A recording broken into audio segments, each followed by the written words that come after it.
욕심이 문제이죠. 욕심 때문에 하나님을 온전히 섬기지 못합니다. 또한 욕심 때문에 사람들도 사랑하며 섬기지 못한다는 것이죠. 그러니까 우리 삶의 걸림돌이 되는 것이 바로 욕심입니다. 전도의 걸림돌이 되는 것도 욕심이죠. 어떤 한 TV 프로그램을 봤는데 한 가정이 나옵니다. 남편이 부인 때문에 하소연을 하는 그런 장면이 나왔어요. 왜냐하면 부인이 집 청소를 잘 안 한대요. 그리고 음식을 안 하고 시켜 먹기만 한대요. 또 아이들 케어도 잘 하지 않는다고 합니다. 남편이 더 하소연하는 거는 월 1,000,000원씩 벌어다 주는데도 부인이 집 청소도 안 하고 음식도 안 하고 아이들 케어도 안 하고, 그래서 왜 이렇게 합니까? 사회자가 물어봤더니 일주일에 5일을 교회 가야 돼서 그렇대요. 이게 맞는 말씀입니까? 교사도 하고 찬양대도 하고. 저는 그 TV 프로그램을 보면서 저거는 전도의 걸림돌이 되고 있구나. 참된 신앙의 모습은 아닌 거죠. 신앙적 욕심입니다. 잘못된 신앙이죠. 욕심으로 기만한 그런 신앙의 모습이라는 것이죠. 가족들과 이웃들에게 우리는 복음의 걸림돌이 되면 안 됩니다.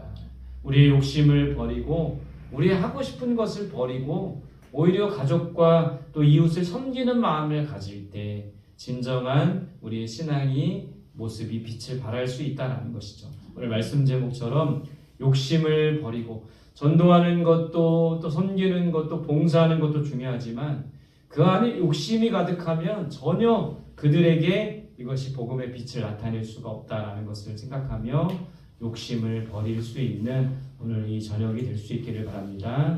오늘 첫 번째로 시험에 대해서 오늘 말씀하고 있습니다. 우리 12절부터 14절까지 같이 읽겠습니다. 시작.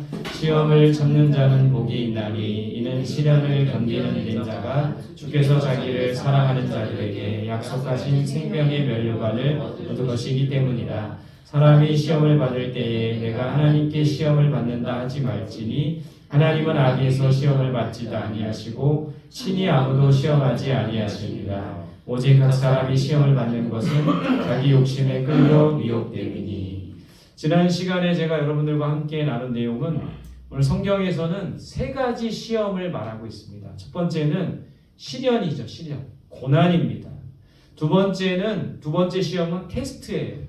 하나님께서 우리 한 사람 한 사람의 믿음을 세우기 위해서 하시는 테스트가 있습니다. 세 번째 시험은 유혹이에요. 이 유혹은 누가 하는 겁니까?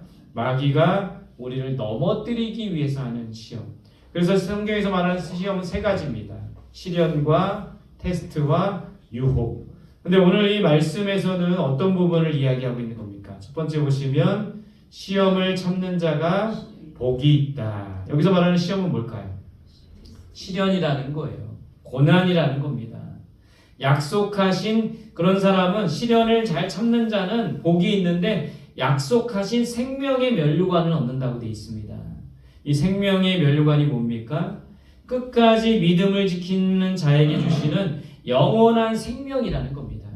그러니까 시련과 고난을 잘 참고 인내하며 끝까지 믿음을 지킨 자들에게는 생명의 면류관이 약속되어 있다는 것을 믿고, 여러분 우리에게 닥쳐진 고난과 시련을 잘 견디어 나가며 그런 상황에서도 끝까지 믿음을 지켜나가는, 욥처럼 끝까지 고난을 이겨나가는 우리들이 될 수 있기를 바랍니다. 두 번째, 하나님은 아무도 뭐하지 않으신다? 시험하지 않으신다. 여기서 말하는 시험은 뭘까요? 공동번역 성경에 보면 유혹이라고 돼 있어요. 하나님께서는 사람을 유혹하지 않습니다. 유혹은 공경에 빠뜨려 그 사람을 넘어지게 하는 것이 유혹이죠. 이 유혹은 사단이 하는 겁니다. 마귀가 하는 것이죠. 우리를 넘어뜨리고 하나님으로부터 멀어지게 하기 위해서 우리를 유혹하는 것이죠. 마귀가 하는 유혹에 빠지면 안 되는 거예요. 우리가 유혹할 때 하나님이 우리를 유혹하고 하나님이 우리를 시험한다라고 생각하면 안 된다라는 것이죠. 자, 세 번째, 자기 무엇 때문에 시험을 받는 겁니까? 욕심 때문에 시험을 받는 겁니다. 마귀가 유혹하고 시험에 빠뜨리려고 하는데 그것에 빠지는 사람은 어떤 사람입니까? 욕심 많은 사람이라는 겁니다. 결국 욕심이 유혹에 빠지게 하고 욕심 때문에 시험에 들고 욕심 때문에 넘어지는 겁니다. 오늘 말씀 제목처럼 욕심을 버리면 유혹에 빠지지 않게 된다는 거예요. 욕심을 버리면 넘어지지 않게 된다는 겁니다.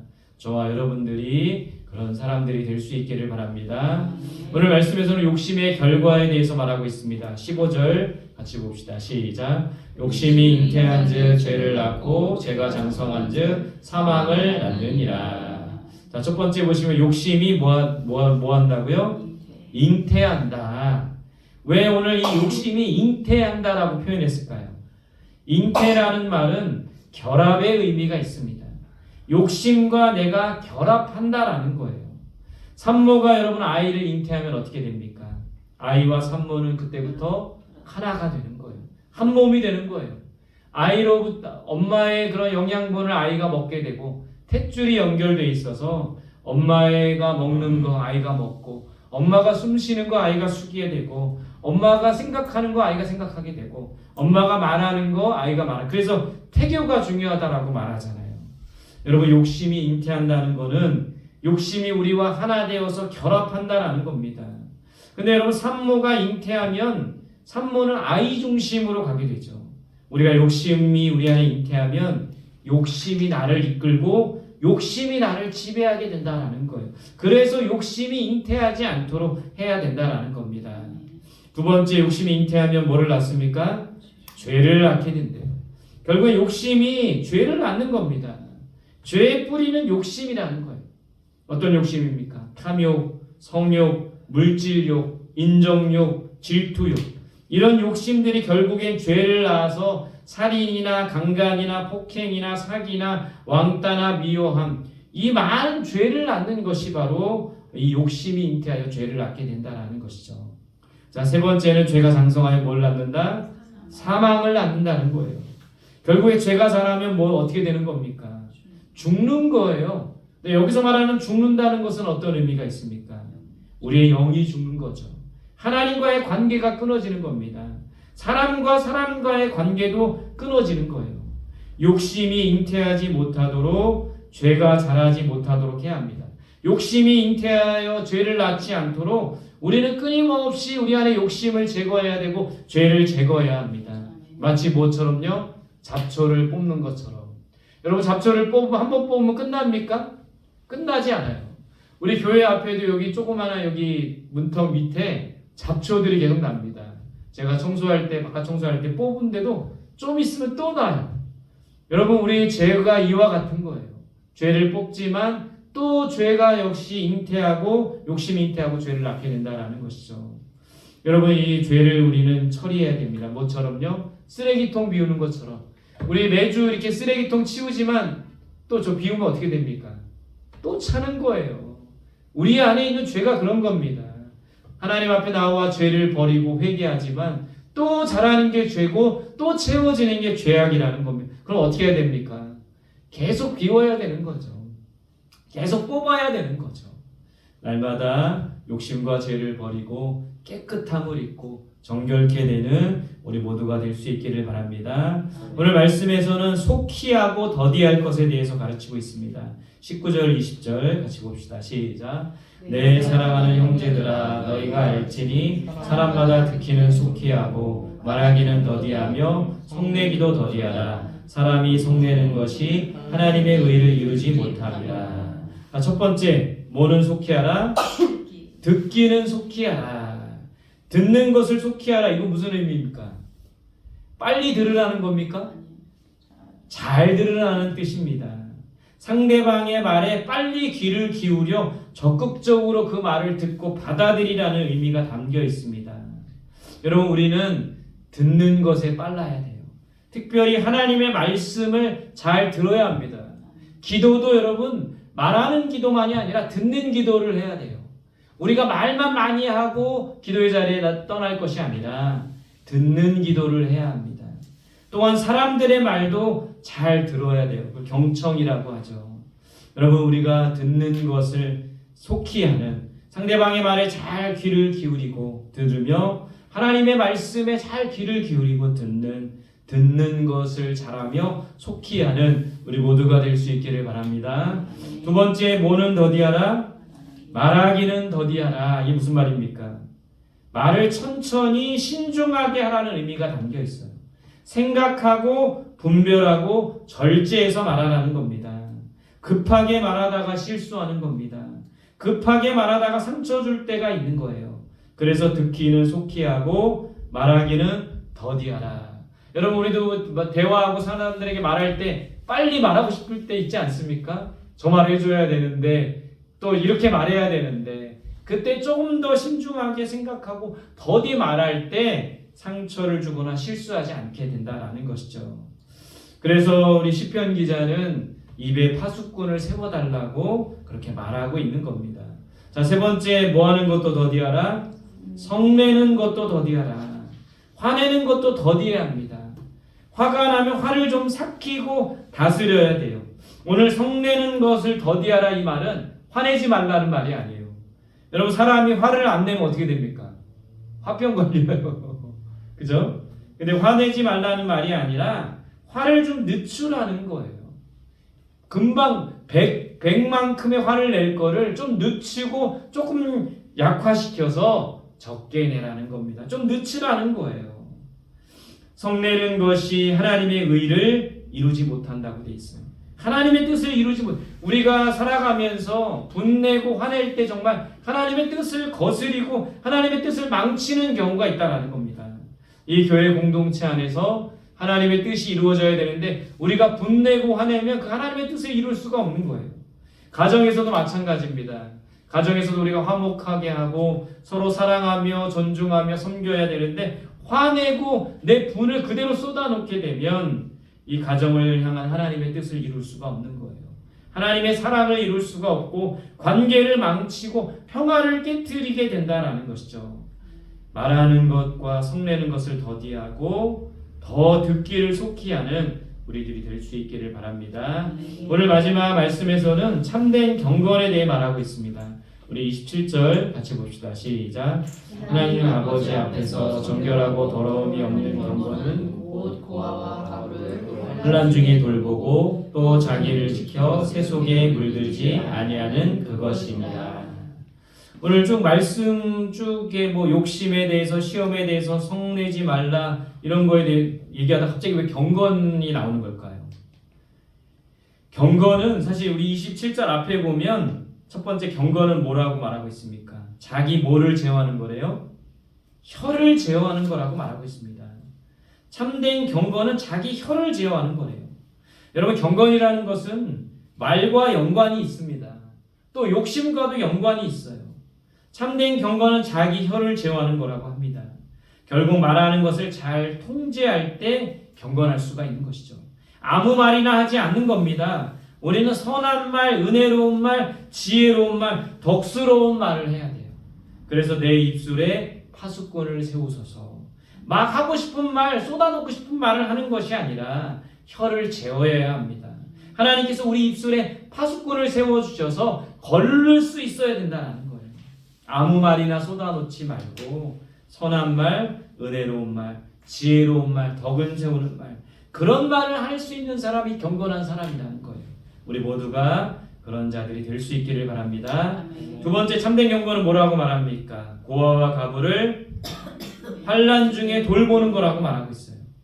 여러분, 경건이라는 거는 예배 때 뭐 거룩하게 예배드리고 찬양대하고 봉사하고 새벽기도 매일 하고 정기적으로 금식하고 뭐 헌금 많이 하고 이런 게 경건이 아니라 오늘 말씀 내 표현대로 고아와 가부를 환난 중에 돌보는 거래요.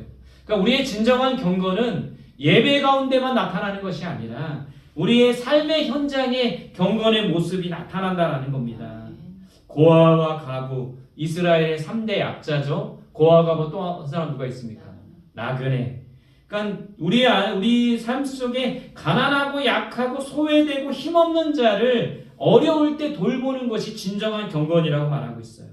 성경에 나오는 고넬료와 같은 사람, 성경에 나오는 루디아와 같은 사람, 성경에 나오는 다비다와 도르가와 같은 여인, 자신의 재능을 가지고 가난한 이웃들에게 옷을 만들어주면서 섬겼던 그런 사람들의 모습, 이것이 바로 진정한 경건인 것을 믿고, 여러분, 우리가 이 교회 성전 안에서도 경건해야 합니다. 예배 가운데서도 경건해야 합니다. 그러나 우리의 진정한 경건은 삶 속에 나타나야 된다는 거예요. 어려운 가운데 있는 가난하고 소외되고 연약한 자, 힘없는 자를 돌보는 우리들, 그런 우리들이 될 수 있기를 바랍니다. 자, 세 번째 참된 경건은 어떤 겁니까? 자기를 지켜 어디에 물들지 않는다? 새 속에 물들지 않는데요. 경건한 사람은 거룩한 사람입니다. 경건한 사람은 정결한 사람인 거예요. 세속 가치관에 물들지 않는 겁니다. 세속 가치관이 뭡니까? 물질 만능주의, 인본주의, 외모지상주의, 이런 세속적인 가치관에, 황금 만능주의, 이런 세속적인 가치관에 물들지 않고 하나님만 절대적으로 신뢰하는 사람, 성경적 가치관으로 살아가는 사람, 이 세상 속에서 흔들리지 않고 오직 하나님의 말씀대로 또 하나님을 믿는 절대 믿음을 가지고 살아가는 사람, 그런 사람이 경건한 사람이라는 거예요. 성경에 나오는 어떤 인물입니까? 다니엘과 같은 사람, 사무엘과 같은 사람, 요셉과 같은 사람, 다윗과 같은 사람, 히스기야와 같은 사람, 어떤 세상의 가치관과 세상의 어떤 흐름 속에서도 절대 흔들리지 않는 믿음으로 또 말씀, 성경적인 가치관으로 살아가는 사람, 그런 사람이 바로 경건한 사람이라는 것이죠. 경건한 사람은 하나님을 기쁘시게 하고 이웃들을 유익하게 하는 사람입니다. 저와 여러분들이 그런 사람이 될 수 있기를 바랍니다. 그런 사람이 되기 위해서는 무엇보다 욕심을 버려야 돼요. 욕심이 우리 안에 들어오면 죄를 낳게 되고 세상적인 가치관을 낳게 되고 세상적인 가치관 속에 살아가는 세속에 물들어 삶을 살아갈 수밖에 없다는 것이죠. 여러분, 이 세상의 가치관은 뭡니까? 더 많이 가지고 더 많이 소유하고 더 많은 힘과 권세를 얻는 거, 이거 아닙니까? 우리 기독교적인 가치관, 성경적 가치관은 뭐예요? 더 비우는 겁니다. 내려놓는 겁니다. 예수님처럼 더 희생하고 섬기는 삶을 살아가는 거예요. 그렇게 살아가는 위해서 욕심을 버리고 우리의 말을 잘 제어하며 말하기는 더디하고 듣기를 속히 하는 저와 여러분들이 되시기를 간절히 소망합니다. 오늘 주신 말씀 붙들고 기도합니다. 첫 번째는 우리 안에 있는 욕심